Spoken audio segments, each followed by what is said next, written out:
The following podcast is scheduled for one fall. It's reversed. Roman Reigns has reversed it. He reversed it with the spear. And he goes for the cover. 1, 2. Oh no, it's a kick out. It kicks out of the spear. Hey there. Didn't see you guys. This. Don't worry about it. Don't worry about this. We're nothing's going on here. Not reminiscing, reliving our childhood or anything like that. Just forget these exist. Just forget those were even here. We're gonna forget like that even happened. Ladies and gentlemen, boys and girls, and all you other superstars, my name is Hunter Meach, and this is ATW, where we discuss all things wrestling. And we're gonna ignore the first 45 seconds of this podcast and just get right into it. All right, we've got quite the update we need to come that needs to get addressed because what's going on with injuries? What's going on with injuries in the wrestling world? I don't know what the WWE is doing right now. They look like the freaking Detroit Lions defense out there. Everyone's so banged up, and it's causing last-minute story adjustments. It's weird. We're going to get into it. We're going to go over our weekly rewatch, of course, as usual, which is, in my opinion, one of my favorite matches I've rewatched in a long time. And at the end of it, I'm going to top it off. My top 10 favorite tag team wrestlers or tag teams of all time. You can catch it here and more at the Cut and Loose Network. We cutting loose. It's been an interesting week of wrestling, let me tell you. I'm recording this before SmackDown airs, Friday, October 24th. So who knows what else is gonna come up before this next episode of SmackDown airs. But man, we've there's been a lot of adjustments in the recent week, 10 days to WWE storylines. I don't really know what's in the water here, but like I said in the intro, multiple people getting injured, and there are multiple people that are involved in storylines that need to progress. And I don't know what's going on, man. And we might have a third injury of a major champion that's coming up too.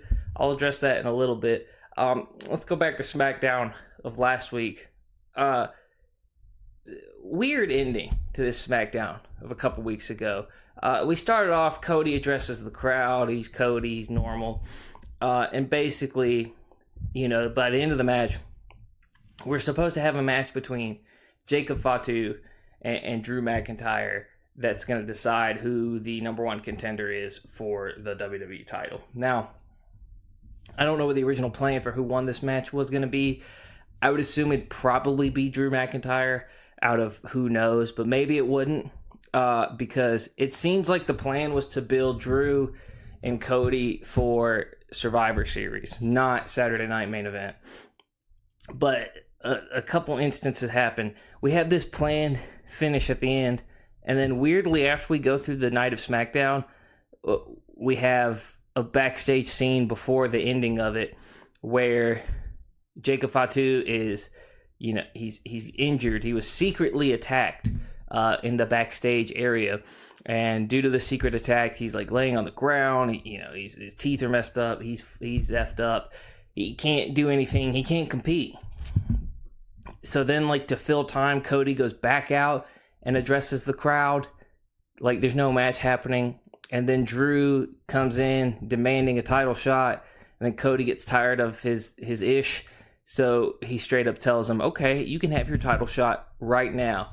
So the match that was supposed to be Jacob Fatu and Drew McIntyre turns into Drew McIntyre and Cody Rhodes for the WWE Championship. And it's a very unorganized match and ends up going backstage, and Cody ends up hitting McIntyre with the belt that causes a disqualification. So Cody wins, but it's DQ, so no one really wins. And they start fighting backstage, and all of a sudden we're told that the championship match is going to move up to Saturday Night Main Event rather than what was rumored for Survivor Series. And the whole theory and rumor is that Fatu is injured. Fatu is somehow injured. How he got injured, I don't know. How no one noticed an injury before the night of SmackDown aired. I don't know. Did he tear something while he was warming up? He could have. I mean, it could have been that. We don't hear about that often, but it could have been as simple as Fatu was warming up backstage, getting the muscles loosened, doing some resistance band work, or doing some push-ups, or some just aerobic stuff, and tore something, and can't go out there and perform, which is just unfortunate for Fatu, but it's also creates this weird shift where we've got to adjust plans. We've got another instance of adjusting plans due to an injury. We're going to get into the big one in a second, but it's almost like, okay, this one isn't as impactful as the other one we're going to discuss. Like, you guys already know the other one, but it just goes to show, it's like, is there some sort of safety issue right now in the WWE? Like, these guys are trained professionals. They're doing work that if I went and did, like, right now, like, I try to take bumps and do, like, a jump off a springboard or something, I would mess my shit up. Like, I'm getting injured. I'm tearing something. I'm at least pulling something. I'm going to be out of commission for a while. These guys are doing that. But I feel like we're seeing surgery-required injuries more and more recently. Maybe it's a recency bias thing. Maybe these have... I mean, I know they've been around forever, but I don't feel like we saw these near as much back in the day as we have been now. But yeah, instead of a number one contender match, it kind of ends in a weird DQ match to fill time in a backstage brawl, and then the match gets moved up to Saturday Night Main Event. And the whole time the match was rumored to be Survivor Series, which kind of led people to believe, is Drew finally going to get another world title run? Because Cody's world title run is, I mean, it's good. I like Cody, but, you know, he kind of never should have lost it to Cena. Is Drew finally going to get back in that mix? But obviously, it would have been much more likely he win it had it been at Survivor Series rather than Saturday Night Main Event. So, I don't know, man. This kind of just screams, okay, we're going to keep the title on Cody and see what happens. Maybe The Rock gets involved later. I don't know. I don't know what's going on there. People keep getting injured. Who knows what's going to happen there. Saturday night, apart from that, nothing really eventful last week on SmackDown. The one thing that was eventful was Sami Zayn lost to Ilya Dragunov. Ilya Dragunov is the new United States champion. That match is worth a watch. If you haven't watched that match, that match was the highlight of the night. It was a very good match and very entertaining. Kept me on my toes. I did not expect Ilya Dragunov to win it then, but he did. And I think that's good that we have a new U.S. title or U.S. champion. I think Sami's kind of past mid-card title era. He kind of needs... I mean, the problem is he's had it over the past, like, 3 years, but he's kind of had this, like, push where he should be, like, kind of the top babyface, and then that dropped. And then we kind of gave Jey Uso the push that should have been Sami's. And Sami never got the world title thing. I think it's kind of too late now, but who knows what they'll do. But I think Jey got the treatment Sami should have gotten when it came to thank you world title run, but that's neither here nor there. That was a good match. Rest of the card, just kind of, it was fine. I think, no, I'm thinking of Raw, never mind. But yeah, that's really all that happened there. So let's get into last Raw's episode, where we actually discuss another big injury. Turns out that Seth Rollins, after being betrayed by the Vision, which now we kind of know the reason he was betrayed by the Vision. We theorized this in the last episode, but everyone felt the Vision kind of broke up early, and now we know why. Seth Rollins is legitimately injured again, to no one's surprise. Seth Rollins is injured again. When do we have the conversation about Seth not being accountable, or not being... I don't want to use the word accountable, but it kind of is. Like, when do we use the word of Seth not being reliable to put in the world title slot? I mean, this is his, like, third injury where he's had to take time off for surgery. This is, like, the second during a world title run that he's given up. We stopped his other run where he got injured after winning the Money in the Bank, but that was a facade. So that's why I'm assuming this one is real. This one is not this one is a shoot injury. It's not a work. He is legitimately injured. He is going to require surgery. But what do we do when Seth Rollins comes back? I mean, he keeps doing the same move, the same stuff that gets him injured, and it's unfortunate because I love Rollins. I think Rollins is an incredible performer. I think he's an incredible wrestler. But at the same time, we keep having to scrap storylines in the middle of them because he gets injured and creative takes a back step and doesn't know what to do. All of a sudden, you have the vision turning on them, and Pierce kind of addresses them like, this is your fault. You turned on him, now he's injured. We obviously know that's not the case. He got injured during his match with Cody, or he got re-injured. A buddy of mine, we theorized, like, okay, maybe he was legitimately injured those couple pay-per-views ago when he took that month off. Maybe he was legitimately injured, but it was a minor snag to where it was like a football injury, like an IR injury. You know, you take the IR injury, it's like, okay, I need 4 weeks off. I need 4 weeks off to rehab this, because it was about a month, maybe a little over, I can't remember, but about a month, where he takes the 4 weeks or so to heal. Then he comes back with this whole, it was fake all along, I wasn't really injured, I'm cashing the money you bank, screw you, Punk, this is my title now. But you could almost believe that he was injured back then, and the doctors who addressed it just were saying it wasn't that serious and you were going to be fine with some rest. And lo and behold, just the repetitive stress of it all, you're not fine. This is one sport where repetitive stress is going to occur. If you got some sort of injury and they tell you just a couple weeks rest will probably fix it, that's probably not the case.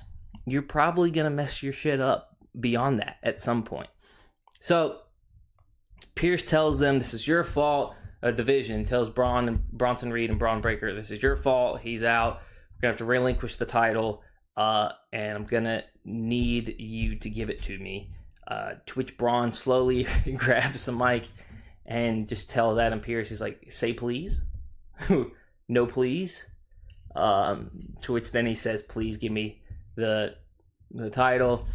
And then they decide, which I don't know how they decided. I guess did Punk already qualify? Did I miss something? I might have missed something. Did Punk already qualify to face Rollins for the title? Because later that night, Adam Pierce schedules a match where it is schedules a battle royale who would be CM Punk's opponent in a number one contender match. Or, sorry, not even a number one contender match. It would be CM Punk's opponent for the World Heavyweight title at Saturday Night Main Event. And it's like, well, did I miss something? Did Punk win a number one contender match now that he's in the mix? Like, don't get me wrong, I love Punk, and I think Punk's probably going to win the title because they got to give it to someone reliable who can generate heat and can generate buzz with other heels. And Punk makes the sense, but did I miss something here? Like, it was like, oh, we're going to schedule this, and it's automatically going to be the winner of this match versus Punk. It's like, when did Punk qualify? I don't know. Did we just pull Punk's name because he's already kind of involved? I think that's what happened, but I could be wrong. I could have missed something. Obviously, WWE Creative has not been the most logical recently, and with all these injuries occurring, it's not necessarily their fault. It becomes hard to do. It becomes hard to, continue a good creative when you keep getting wrenches thrown into you. So, anyway, Battle Royale was the main event of the night. The Battle Royale consisted of Jimmy and Jey Uso, Kofi Kingston, El Grande Americano, Dominic Mysterio, I believe AJ Styles, LA Knight, Finn Balor, and there's one more. Who was he? Oh, Penta. Penta was in it. So, consisted of that. Cool, normal battle royale going on. Final four. Obviously, obviously, like AJ had already wrestled that night. Final four end up being Dirty Dom, LA Knight, Jimmy, and Jey Uso. And to the point where by the end of it, Jey Uso wins. Jey is the winner. Jey will be facing CM Punk at Saturday Night Main Event for the World Heavyweight title, which is why I said 3 minutes ago that CM Punk's going to win. Because we're not going to put the title back on Jey Uso. I'm sorry. We're just... Unless we are to get some sort of transitionary, like to be another transitionary champ for them to figure out what they're going to do in the meantime. But come on. Like, I love Jey Uso. I love saying yeet in a loud voice. Jey Uso won the title as a thank you for selling merch. Jey Uso won the title. Say, hey, you did a good thing, kid. You did us proud. That's why you're only going to hold this title for like a month. But you did us proud. You sold a lot of merch. Here's your thank you. You got hella over with the crowd. Here's your thank you. That's it. The championship reign itself was underwhelming. It wasn't great. It wasn't very fun. Everyone kind of like felt it after Jey Uso won the Royal Rumble. They were like, all right, well, he's probably going to win at WrestleMania, but this doesn't feel right having him win the Rumble. And again, this is not disrespect to Jey Uso. I love Jey Uso. I do think he was a good singles wrestler. You know, he may not be the most dynamic in the ring, but he is good on the mic. He's got a great catchphrase, even though it's just yeet. But I just don't see us trusting him again with the main title. I just don't see us doing that unless we have another plan for someone at Survivor Series to take it over. I just don't see that. I don't see that at all. Maybe now is when you have Punk take it and you have Punk ride it out, the championship till WrestleMania. And at that point, if healthy, you do Rollins versus Punk. If healthy. I don't know how long his surgery will take, but I think that's what you try and aim for now. And that way Punk can have like a main event championship match. I don't know what you do. But obviously, Punk is the biggest star on Raw right now. He's the biggest guy getting pushed, and he's not getting any younger. Well, he's not getting any younger. He looks good, and that's another guy who, when he came back to the WWE, when he came to AEW, got injured, tore triceps, and was out and missed time. And it's another guy. It's like he's not going to be young forever. Take advantage of it while you can. So that's why I think Punk's going to win that match. But, man, 2 injuries involved in both world title pictures. Like, Jacob Fatu is kind of like a minor wrench in the world title picture. But, like, the other one's your main guy. It's throwing everything for a loop. I don't know what's going on. But, you know, we'll see what happens. I don't know. I don't know what's going on. We kind of have potentially a third injury. Nothing's confirmed yet, so don't get your high horses. But I don't have a traditional botch of the week this week. This can kind of go into our botch of the week. But this week's botch, Stephanie Vaquer, who has been flawless in the ring recently, in her match against Roxanne Perez, who it seems like Roxanne Perez is kind of going to be the next person to pass that level, unless it's Jade Cargill. But I don't know what I don't know what they're doing. I don't know what they're gonna do with Jade Cargill at the moment. But it does seem that I guess Jade Cargill would be on the other show, but she ends up doing like a springboard flip onto Roxanne Perez and like misses it, and then she starts like limping throughout the rest of the match. She's limping in a way that doesn't seem intentional. Like she's trying to like overcome the limp and try and hide it. So people are theorizing, did she get injured? It could be like just a pull. It could be just like a sprain and not be anything serious. But gee, how crazy would it be if a third person in your singles main title card, your main title card for the women, gets injured? That'd be terrible for Stephanie. She just got the world title. She's, getting pushed to the moon. She's on top of the world. If she gets a leg injury now, that has to take time off.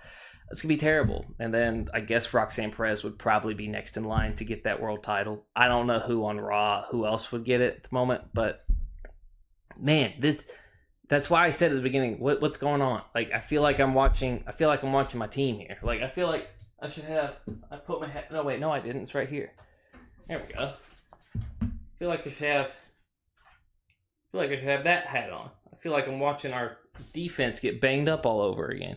It's ridiculous, man. I don't know what's going on. I don't know what's going on with the WWE. Yes, I just threw my Tagus hat back there because they lost in the World Series, so they're dead to me now until, I don't know, how long does baseball season off? Like 3 months?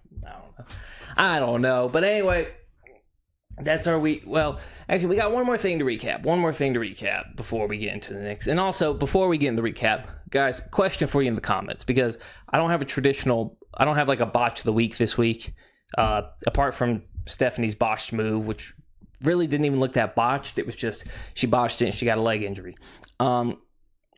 So I propose this question to you. Let me know in the comments what you guys think. I'd love to hear your opinion. For the botch of the week, if I don't have anything that's like noteworthy, if I don't have anything that's pressing for that week that makes you say, damn, that sucks, or that's controversial. If I don't have anything like that, would you guys like to see the botch of the week segment, but me pull out botches from past matches and past wrestling, like hilarious botches that need to be recognized and need to be remembered, like the Titus O'Neil greatest Royal Rumble botch where he just trips and just slides completely under the ring.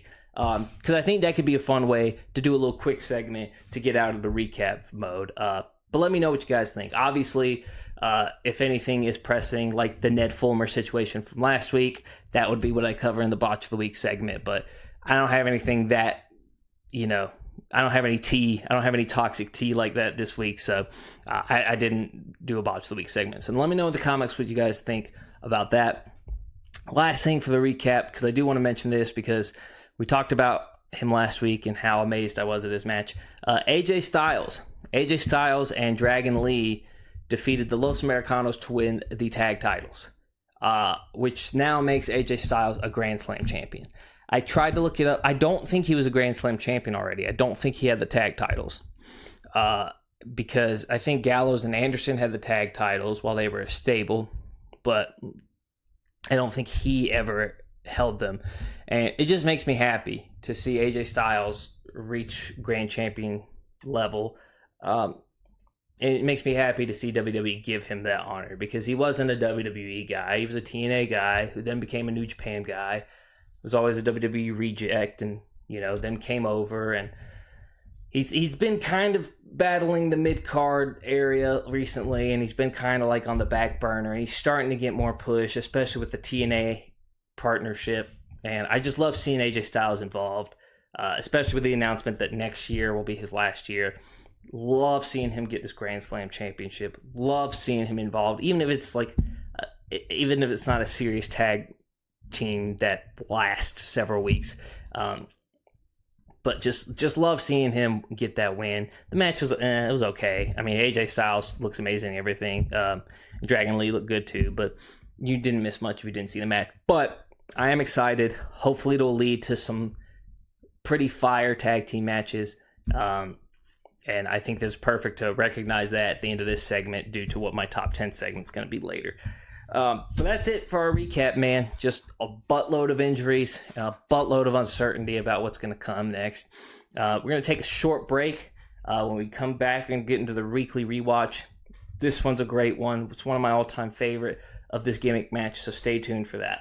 We're going to take a short break for an ad read. For our read, we got Gordon Butterfield of the Minor League Baseball Hall of Fame on the call. Gordon Butterfield, take it away for us. Oh, what just happened? What just happened is brought to you by True Laundry Detergent. It's a locally owned company, and these fellas live in the neighborhood. They're saving you money. There's 101 loads in one bag. They got laundry detergent and fabric softener. They've even got dry sheets for you. Got sensitive skin, they've got the free and clear. No fragrances, no dyes, no additives. Or if you don't like liquids, they've even got the detergent sheets.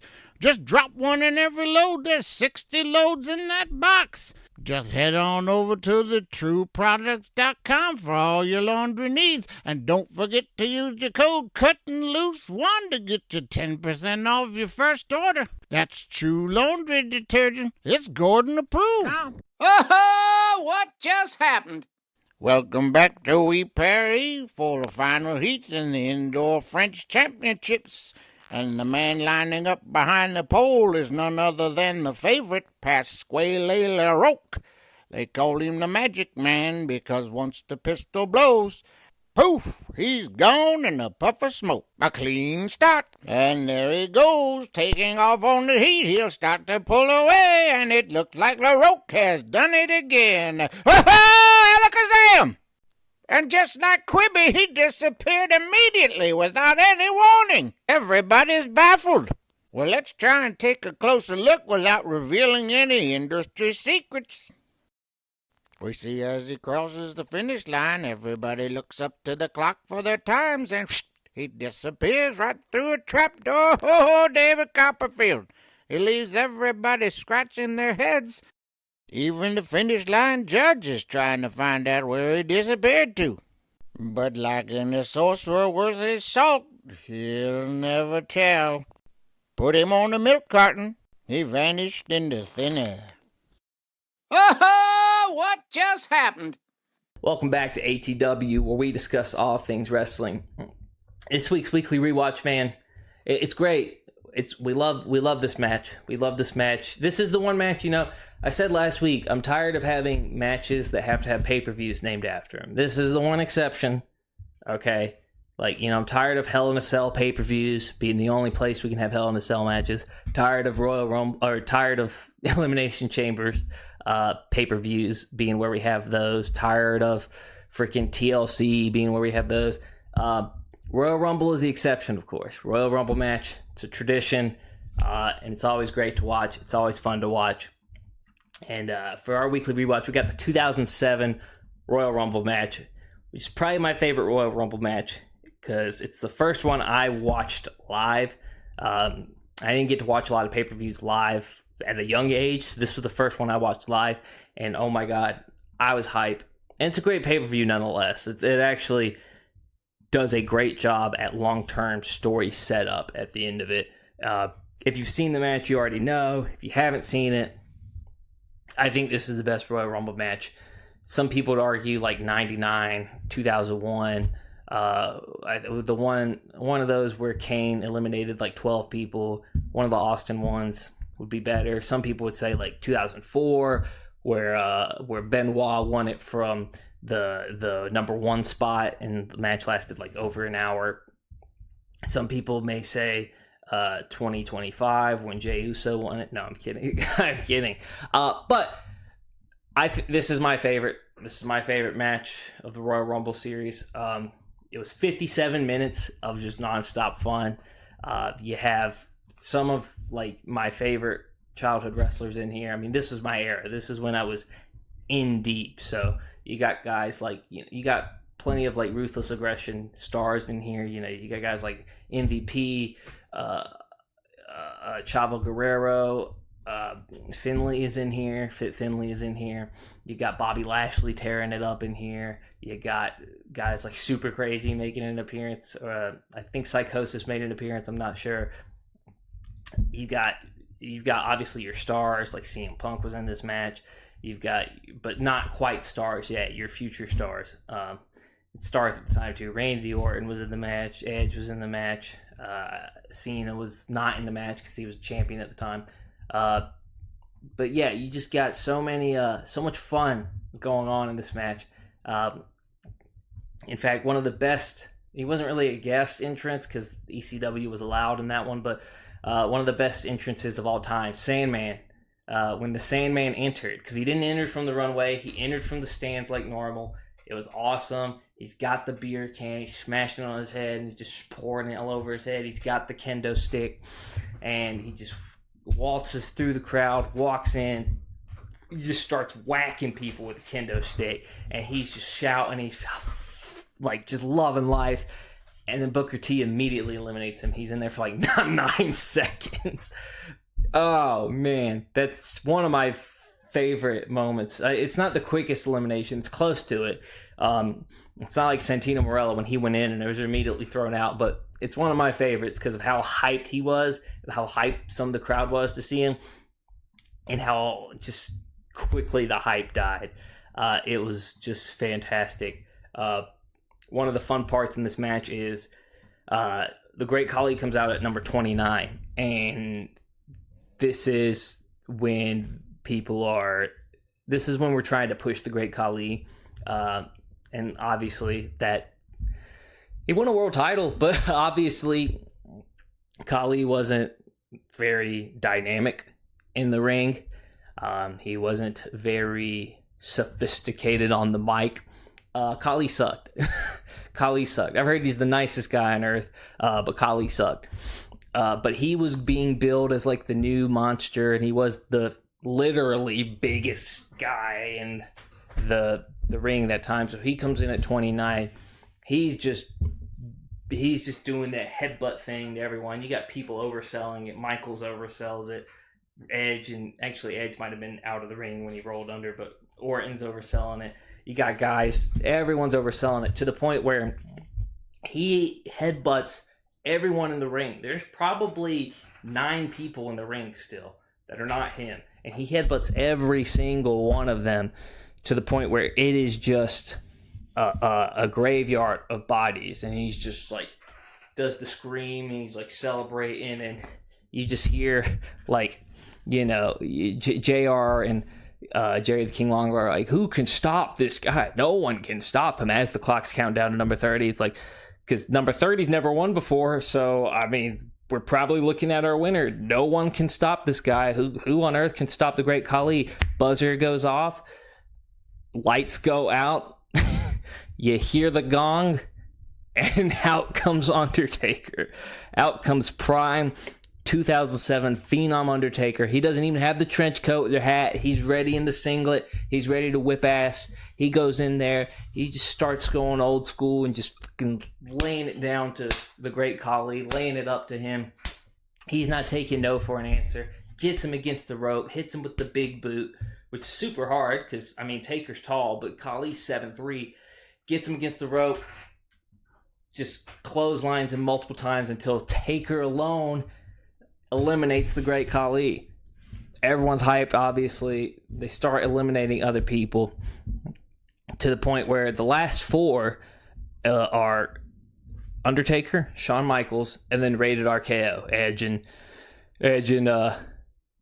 Randy Orton. And they're at the height of their like tag team, their partnership, and they just are cheating. Edge has been outside of the ring by rolling under the rope. Randy Orton's taking advantage of cheap shots. They've got chairs. They're ready for the concerto. And then I think Randy sets up the concerto on Taker to the point where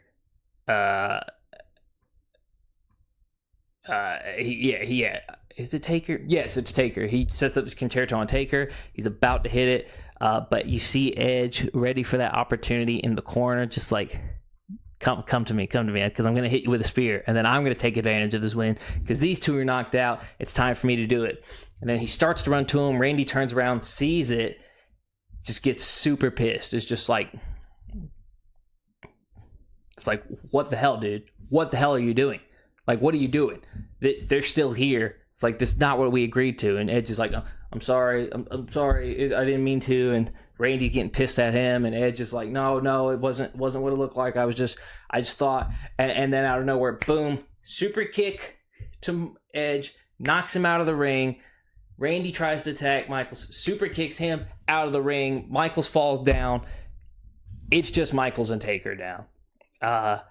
And they're both on the ground. Normally, when it's just 2 people left, okay, you do like 1 or 2 spots, you set up for a big finish, and then because I think Taker's bleeding at this point. I think Michaels might be, I don't know if Michaels is bleeding, but they both got chair shots to the head. They're both wearing out. Normally you set up 1, maybe 2 spots, and then you do your finish where you knock someone over the rope.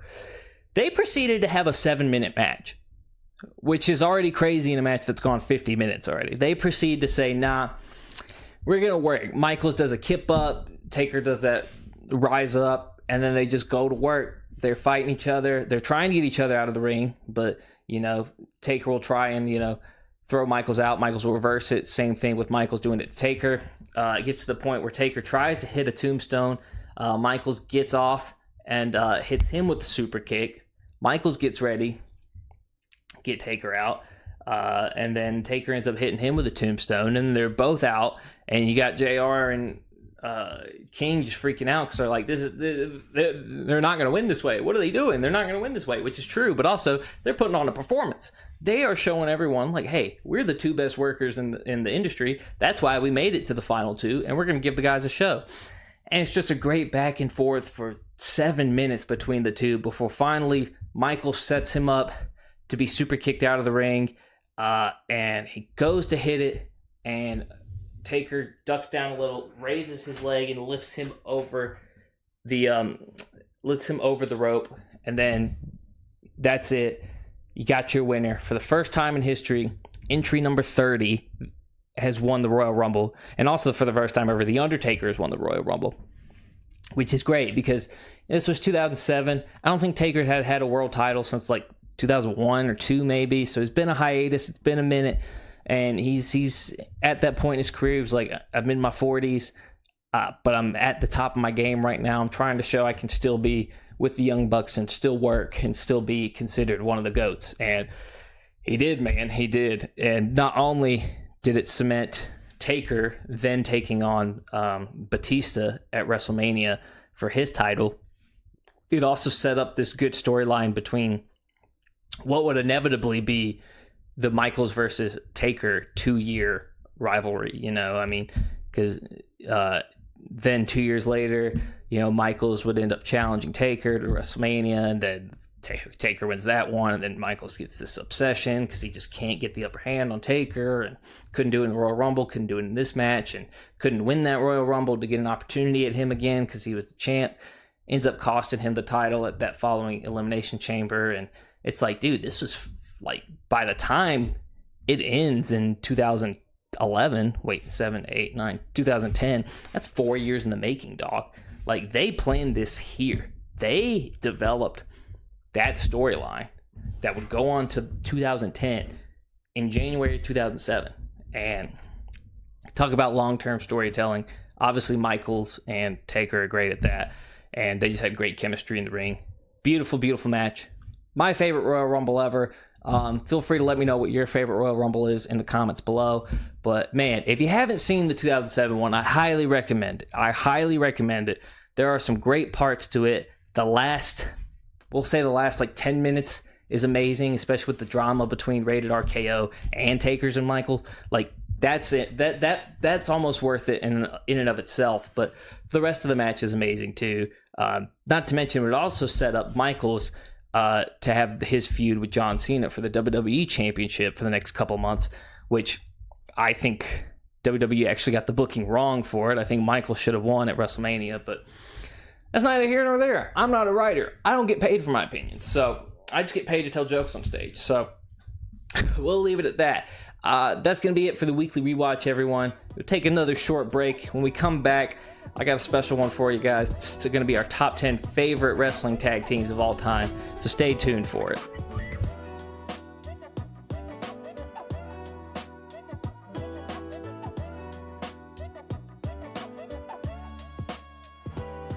Welcome back to ATW, where we discuss all things wrestling. Finish it up this week. We're going to talk about my top 10 favorite tag teams of all time. Now, this one's interesting because it's like, tag team wrestling has been a gimmick for much of my lifetime, especially in the 2010s and onward. Tag team, my English bulldog is crying outside. I don't know if you can hear him. He wants in, but he's going to stomp around and bark if he comes in, so he can't come in. Poor guy. He just wants to snuggle. But, tag team wrestling has been a bit of a gimmick, especially the past 15 years. There used to be a time where tag team wrestling was just as big and just as significant if not bigger at times than singles wrestling. Like, your tag team titles meant just as much as the world titles, especially in like the territory days. Like, tag team matches were main events. That was what you were paying to see. You were paying to see a 2-on-2 match. And it's like, tag team wrestling used to be important. It used to be just as big as, the world title picture. It hasn't been that way for years, and that's understandable, especially when the market got nationalized and monopolized into being just one major player, the WWE. But even then, like, in recent years, tag team wrestling has just been kind of a joke. Like, in the past 15 years, what are the consistent tag teams that you seriously think of? The New Day and the Usos.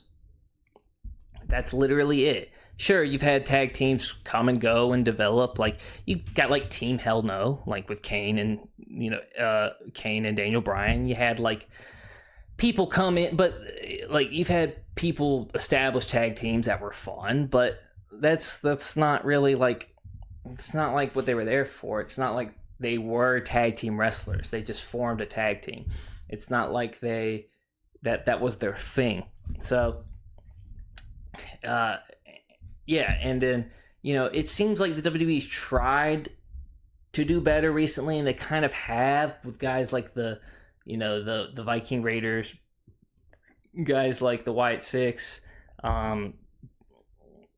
just recent tag teams. It seems like they've tried to do better, and they've tried to create a dual tag team force, but it's still not taken seriously. You're never seeing tag team matches as main events. You're never seeing them being taken seriously. They're always part of the undercard.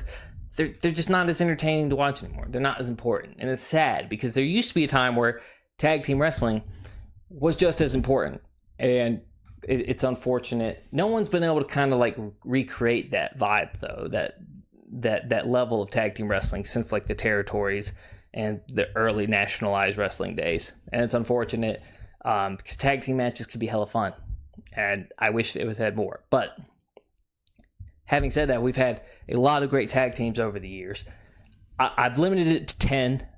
There's way more on here that I could have mentioned that unfortunately I didn't. I mean, I mentioned 2 earlier, the Usos and the New Day, but it's like we have way more on here that's worthy of honorable mentions that I just couldn't fit on the list, like Demolition, the Wild Samoans. I mean, the Rockers, obviously. Freaking Los Guerreros. I wanted to put Los Guerreros on here. There's Earthquake and Typhoon. So many great tag teams throughout the years that could have made this list. So if you disagree with anything on this list, I get it, because there are so many good tag teams out there, and I can only put 10 on here. So I'm also doing tag teams. So I'm not doing stables. So guys like D-Generation X, guys like, the Four Horsemen, even though Tully and Arn are kind of different, but I'm not doing stables. I'm not doing Evolution. I'm not doing stables. I'm doing like true tag teams, which is why I wouldn't even do really the New Day, because they're kind of a stable. Not really, but kind of are. I'm just doing a group of 2 guys. So here goes, top 10 tag teams. I'm breaking the rule a little bit for the last team, or for the number 10 spot, because number 10, we got the Outsiders. Look, that's kind of a faction because they kind of started the NWO, but not really, because I'm not saying the whole NWO. I'm saying specifically Scott Hall and Kevin Nash. Came to WCW, made WCW what it was, started winning the ratings for WCW. 2 entertaining guys, one huge big guy, obviously Big Daddy Cool, Big Sexy, whatever you want to call Kevin Nash. And then one of my favorite wrestlers, one of the most underrated wrestlers ever, freaking Scott Hall. I mean, come on. Like, you got Scott Hall, I'm going to love it. I love Scott Hall and Kevin Nash, love their chemistry, love their real world relationship, love their wrestling. Scott Hall is such an underrated, like, in-ring wrestler. Kevin Nash is fine, but these guys were amazing. They came to WCW. They made it interesting. They healed it up.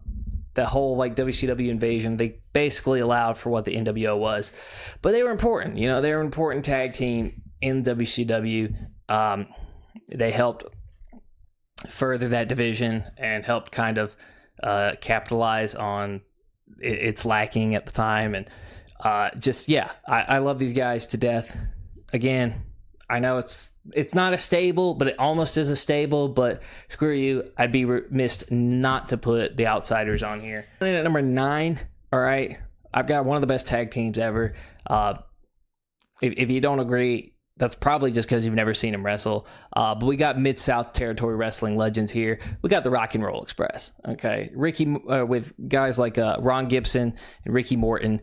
These two guys, this is what tag team wrestling is right here. Not okay, we're going to pair Kane and Undertaker, who are two big men and two big stars. We're going to put them in the Brothers of Destruction. Don't get me wrong.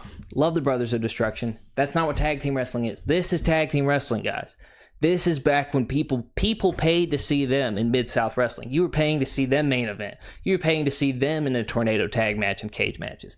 All right? This is what you were paying to see. I mean, obviously, you pay to see, you'd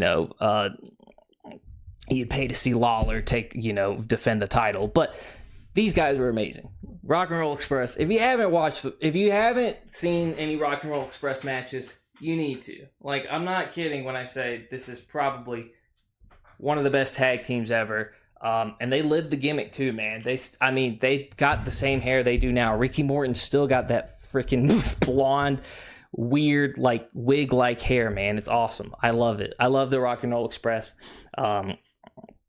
These guys are amazing. Such a great babyface tag team. Love them to death. Number 8, got our boys. Got to shout them out. Mentioned one of them earlier with Edge, but got Edge and Christian.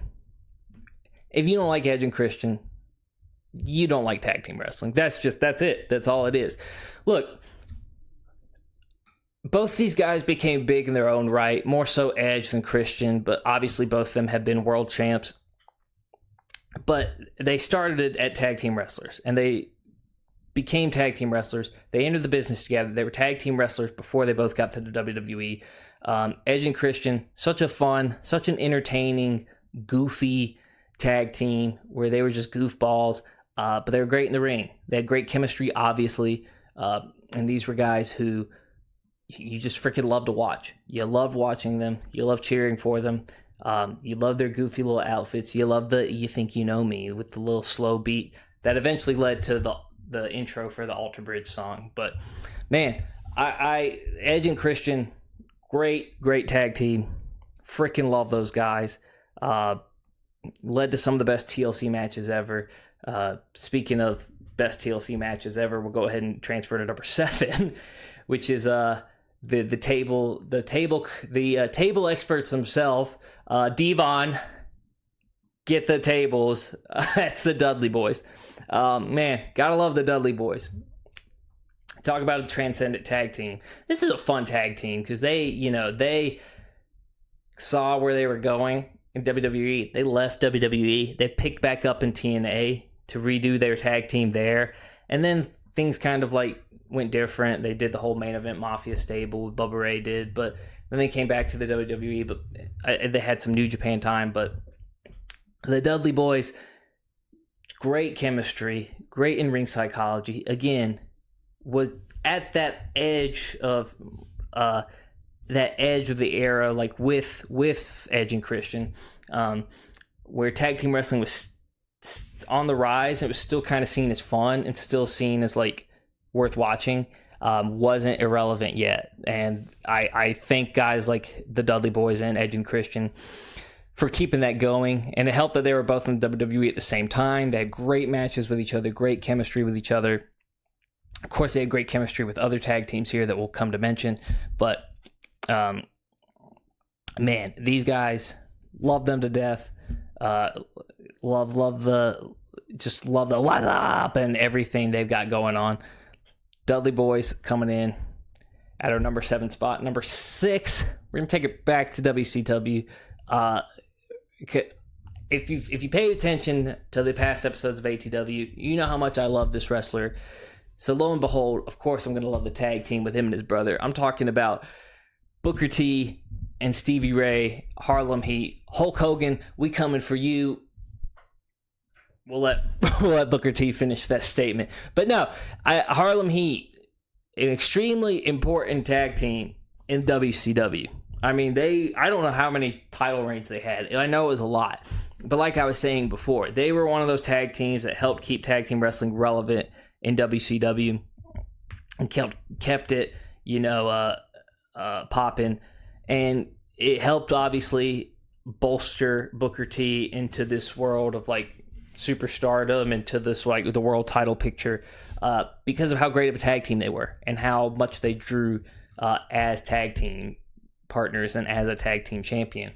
They were amazing to watch. You paired them up with anyone in WCW, whether it was the Steiners, whether it was the Road Warriors when they were around. They were fun to watch, man. You loved watching Harlem Heat. I loved watching Harlem Heat. Obviously, also one of the best tag team entrance songs ever. Giving it up to Harlem Heat. What was that? Number 6? Number 5. Number 5. Listen. Number 5, is there some bias here? Is there some bias? Maybe. But, we got University of Michigan legends here. We got Scott and Rick Steiner, the Steiner brothers. Look, they didn't really hit their peak in WWE. Obviously, Big Papa Pump had some great times in WWE, but Rick, not so much. But, man, the Steiners in WCW were freaking animals. They were freaking animals. And if we're objectively in this whole list, maybe with the exception of one that we'll get into, these guys were probably the best wrestlers in the ring of most tag teams I've ever seen. You're not seeing guys as technical as Rick and Scott Steiner. These two guys were machines in the ring, especially Rick. Scott was always better on the mic. Scott obviously had the better look, but you get Rick in there with that headgear, the Michigan leotard. Dude, it was freaking phenomenal. Freaking phenomenal. There's obviously some bias there. I don't care. I'm a Michigan guy. Go screw yourself. Do I have any Ohio tag teams? Do I have any Ohio Valley Wrestling tag teams on this list? I don't think I do. No, I'm kidding. I do love OVW. But, man, just the Steiners were so entertaining to watch. And it's fun how, like, Scott just kind of kept going out there, like as he became a singles wrestler, had the whole Big Papa Pump phase in the WWE, and then went to TNA, and you had Big Scott Steiner, and he's doing math, and no one will forget the Samoa Joe Kurt Angle math promo. It was amazing. Rick didn't do much after the tag team disbanded and he got out of it. Now he's going online and saying how trans women aren't athletes or something. I don't know. I don't know. He's just getting weirdly political online, and I wish wrestlers wouldn't be political. I wish wrestlers would talk wrestling. That's what I want. But nonetheless, legendary tag team. They're coming in my number 5 spot. Number 4. Okay, number 4. We go back to that era of that Team Extreme era. Go back to that era of like early 2000s. Tag team wrestling in the WWE right before it got on the way out. Obviously, we mentioned 2 of the teams. We'd be remiss not to mention the third team. In my opinion, my favorite of that team, it's the Hardy Boys. It's Matt and Jeff Hardy. Look, both of these guys were able to cement pretty solid solo careers after this, and I don't think either of them ever set out to, which is why I like them so much. I think it's beautiful because these guys were brothers. They always wanted to wrestle together. They knew they wanted to wrestle together. They wrestled together up until they got to WWE, and then obviously for several years in WWE. These guys knew they were a package deal. They wanted to seek out tag team wrestling. I don't think Jeff ever thought he was going to be the world champion of the WWE. I don't think Matt ever thought he was going to be TNA world champion. I think they were content on being the best tag team in the world at the time of their reign. And in a way, that's what they accomplished. And doing that helped them get to that next step. Being so extreme and just giving it all to the wrestling and your role as tag team partners really helped both of them flourish. Jeff took a little hiatus. Matt had a really good upper mid-card run. Had a really good rivalry with Edge that was sparked by unfortunate real events. Jeff obviously came back. Big mid-card picture in the mid-card Intercontinental title picture up into being the WWE champion and then being world heavyweight champion several times after it. Jeff Hardy was at his peak, and he couldn't have gotten there without being such an effective tag team wrestler with his brother Matt. The twist of fate, the dual twist of fates into the Swanton Bomb, man, just so fun to watch. And obviously, we've already mentioned it, but with Dudley Boys and Edge and Christian, but their extreme nature just made for some of the most entertaining gimmick matches ever. You'd be remiss not to freaking love the Hardy Boys.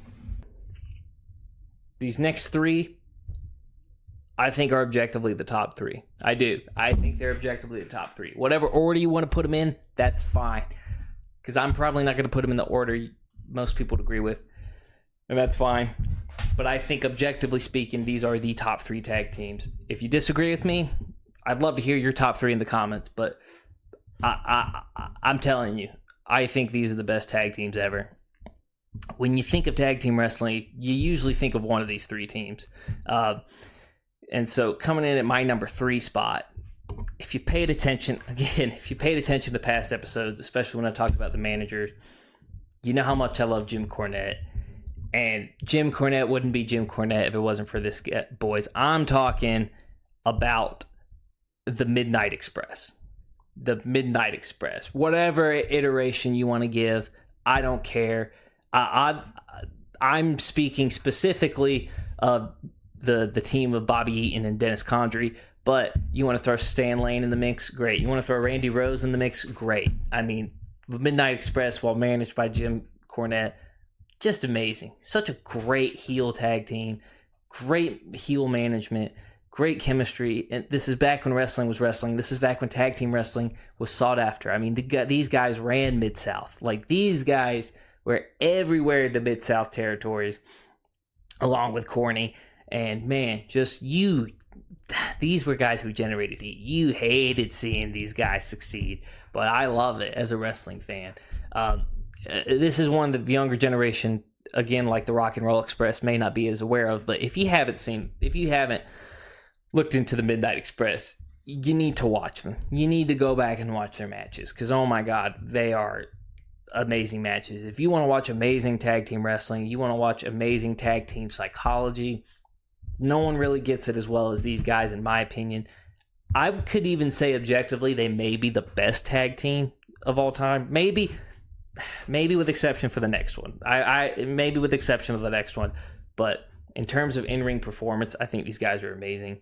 You guys need to watch the Midnight Express if you haven't. Rest in peace, Bobby Eaton. Was torn apart when he died several years ago. But man, these guys are amazing.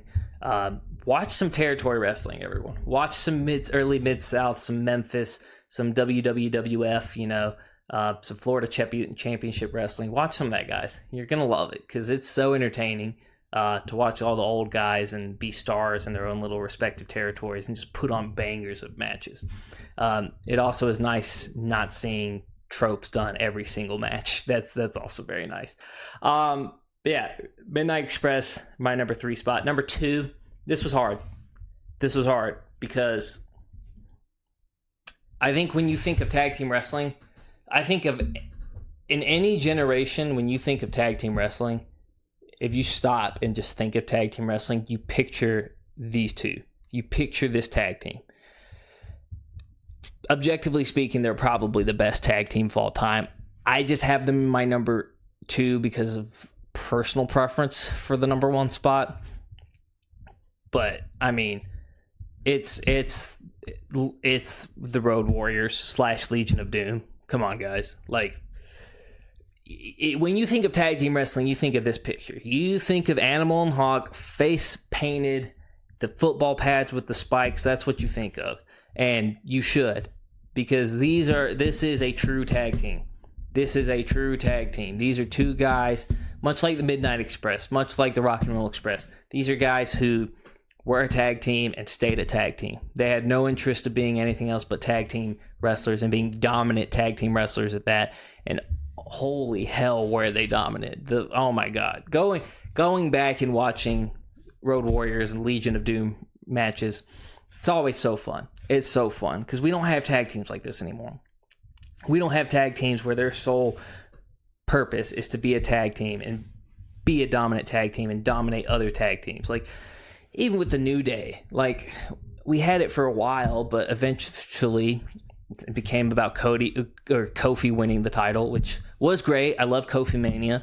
Then it became about Big E winning the title, which I didn't care about as much, but nonetheless. And then the Usos became about them going their separate ways and starting solo careers, and Jey Uso winning the title. Like, sometimes being tag team is enough, and being tag team champions is enough. In the current era of things, I guess that's not the case. But when you go back and watch Animal and Hawk do their thing, and you go back and watch them win championships and have these dominant tag title reigns, you're like, this is amazing.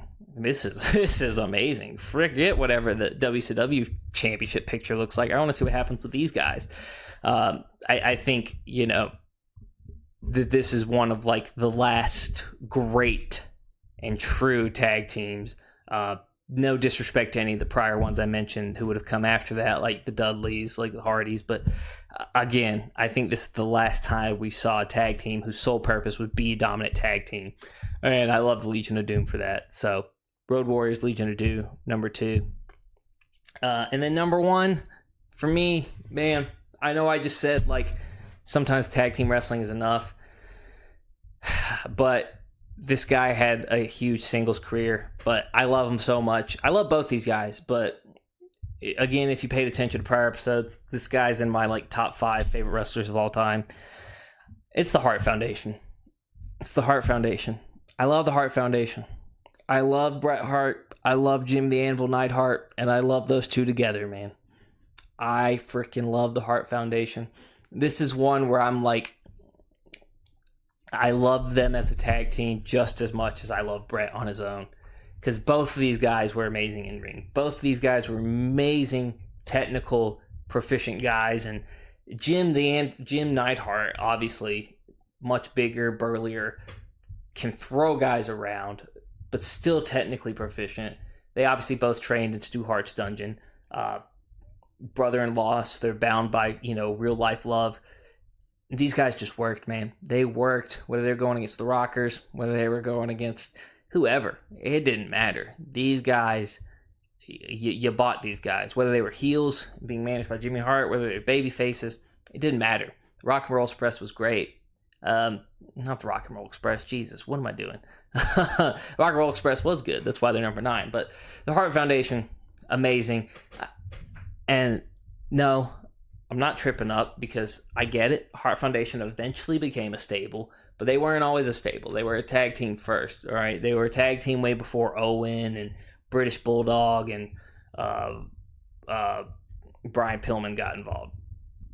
The Hart Foundation, original tag team, Jim the Anvil, Bret the Hitman Hart, my favorite tag team ever. They would have been fine being tag champions. I think Bret would have been I think Bret went into it as a tag wrestler with, I'm sure there were aspirations of being a singles wrestler, and I think he said that, but he also said, we were such great tag wrestlers, I would have loved working with Jim the rest of my career. Like, we would have been great. But obviously that reduced the amount he could work with other guys he loved working with, like his brother Owen, like British Bulldog. Obviously, Bret Hart ended up becoming one of the best wrestlers of all time from a single standpoint, but we have to give him credit. He's one of the best tag wrestlers of all time. He's in one of the best tag teams of all time. And if we're going to give him credit, we got to give Jim the Anvil Neidhart credit. I don't think Jim Neidhart gets enough credit. I don't. And you got to give him credit when you're looking at a tag team's perspective, because this is one of the best tag teams of all time. It's my personal favorite, and that's why I put them at number 1. So that concludes the list, everybody. So that's my top 10. Hopefully you enjoyed it. I'd love to hear your thoughts at the end of this. I'd love to see how many of you guys are like, Rated RKO is my favorite tag team, or the Brothers of Destruction are my favorite tag team, which isn't a bad answer. Those are not bad answers to have, guys. Like, those are perfectly valid answers, and those are perfectly entertaining tag teams. I went for more true tag team developments that kind of entered the industry for that purpose. Not so much, hey, we have a good idea to progress a story, let's have these two big solo guys join tag teams. But that's going to do it for this episode of ATW. So thank you guys for being a part of it. Leave comments, questions, recommendations down below. We'll see you all guys, in the next week for the next episode. Hopefully we don't have any more injuries pile up then. We don't want to see the WWE looking like the NFL this year. And if you guys want to stay notified on all things wrestling, make sure to subscribe to the channel. Hit that notification bell, and after the 1, 2, 3, you'll be up to date on all things cut and loose. Until next time, I'm Hunter Meach. I'll see you guys in the next one.